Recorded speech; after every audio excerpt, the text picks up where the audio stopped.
অবশেষে কাটছে নতুন সংসদের প্রথম অধিবেশন নিয়ে জল্পনা কল্পনা।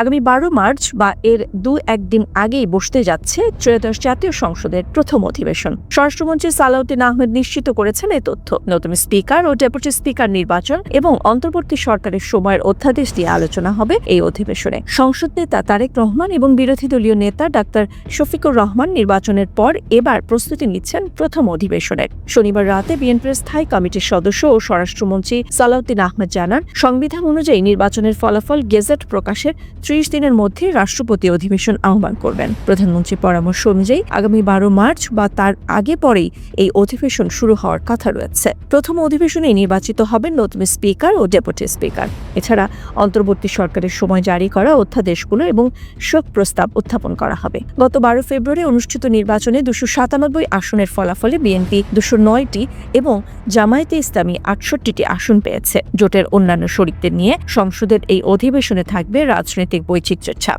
সরকার ও বিরোধীদের অংশগ্রহণে প্রাণবন্ত এক অধিবেশনের অপেক্ষায় এখন দেশবাসী।